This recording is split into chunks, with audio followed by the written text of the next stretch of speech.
Hi everybody, my name is Christina Aldan, and I'm the lucky girl, so I brought fortune cookies for everybody today. Please enjoy. They're passing them out in the back. The talk you're going to hear today is the result of a group effort. I rewrote it a gazillion times, and I had 10 anecdotal stories, none of which you're going to hear today. You know, the problem was that I kept trying to write this talk from my own perspective. And I'm sure you can appreciate the irony of me doing a talk about empathy from my very own perspective. Let's just say there are certain parts of my personality that don't always lend themselves towards empathy. Check this out. I'm bossy. I am assumptive. I presume to know what you're thinking about. I'm insecure, so I overcompensate by being entitled. I feel like an imposter. I'm navigating a divorce, but yet here I am talking to 200 strangers about how to connect better with others. I've only had 2.5 hours of sleep in the last 3 days. I am a hot mess, and it's fucking beautiful. I believe that our biggest transformation happens at our lowest lows. So welcome to my recent lowest low, everybody. All aboard the crazy train. You know that phrase, we teach what we need to learn? Well, let me tell you, there's nobody better than me to stand up in front of you here today and teach you about empathy. Today I'm going to suggest 7 pieces of advice, 7 ways that you can strengthen your empathy muscle, 7 ways that you can practice forming better connections with other people. And it begins with empathy. I love this quote by one of my mentors. I use it a lot. Experiences are the sum total of who we are, but not of what we can become. And what that means is that even though you're really sucky at relationships right now, it doesn't always have to be that way. You know what? Do you know what that feels like? Trust me, I know what that feels like. This picture here, this is my cousin. And she and I grew up together. We were best friends up until the 6th grade. And when she moved away when we were kids, she moved away to go live with her mom in Oregon. And I lost my best friend. And I didn't make a new friend until the 3rd year of college. I was not very good at making friends back then. And I wasn't very good at keeping them either, because you know that friend, 3rd year of college? Well, I ran away with her boyfriend just a month after they broke up. I moved away to Colorado with him. Yeah, I was that bitch. And I moved a lot back then. $200 and a backpack starting over was just kind of my thing for like a decade. I would move from place to place to place. I was all like, what's wrong with everybody else? I'd be burning bridges and bust out of town. How come all these people around me are so crazy? And when I moved to Ann Arbor, is anyone here in Ann Arbor? So I lived in Ann Arbor for a bit as well.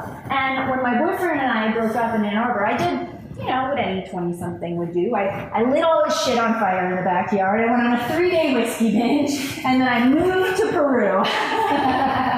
No, you didn't do that in your 20s? I thought every 20-something did that.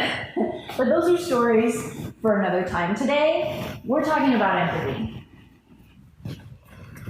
Empathy is putting yourself in someone else's shoes and understanding what they're feeling. It means you have an accurate perception of what they're going through, and you can really understand it. Empathy is when you're feeling in it with someone.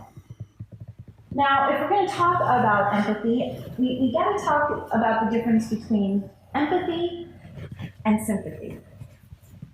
Empathy is when you are feeling with someone. Sympathy is when you're feeling for someone, from your perspective.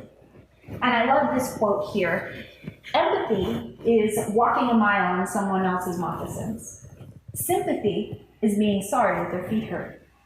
And you have to be careful with sympathy, because sometimes it can come off as trite. Oh, sorry your feet hurt. People want to be heard. And empathy is like sympathy on steroids. It takes it to that next level where you really, truly can put yourself in their shoes and understand what it's like to feel like that other person. Here's a quote by Brené Brown. She does a lot of research about shame and guilt. Empathy drives connection, while sympathy drives disconnection. And again, if you can really understand the situation from that person's perspective and put yourself in their shoes, you're going to form a deeper connection with them, as opposed to if you're just being sympathetic and you're feeling pity for them or you're feeling sorry for that other person. People who feel connected to other people, they live happier, healthier lives. And I believe that it begins with empathy.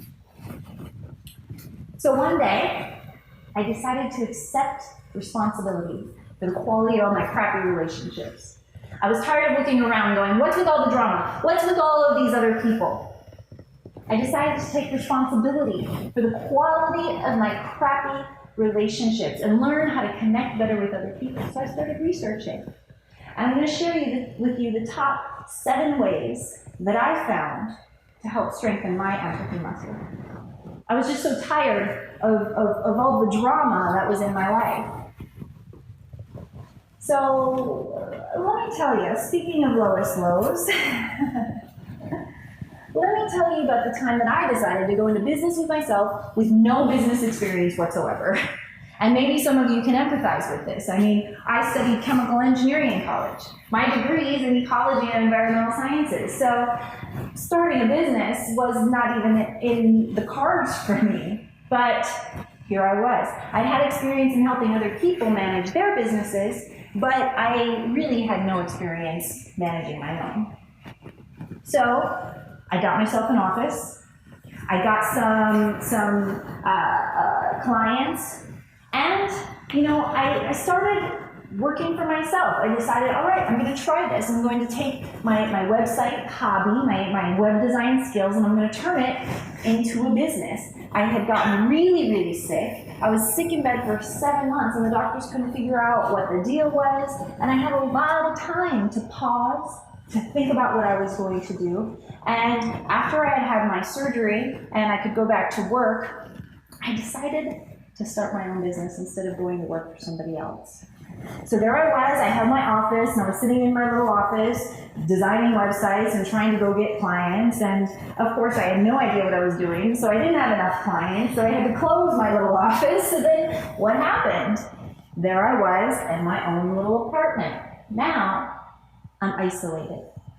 So not only do I not know what the hell I'm doing, I also am completely isolated about it, feeling alone, feeling shameful, feeling not smart and capable, and I decided that I was going to need some help. I was going to need some mentors, so I went on meetup.com.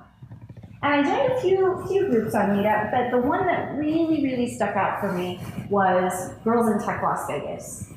And now, Girls in Tech Las Vegas, it was a fairly new group, and it was kind of intimidating for me, a small town Midwest girl. I mean, I'm from the Upper Peninsula. Does anybody know where the Upper Peninsula is? Michigan, right?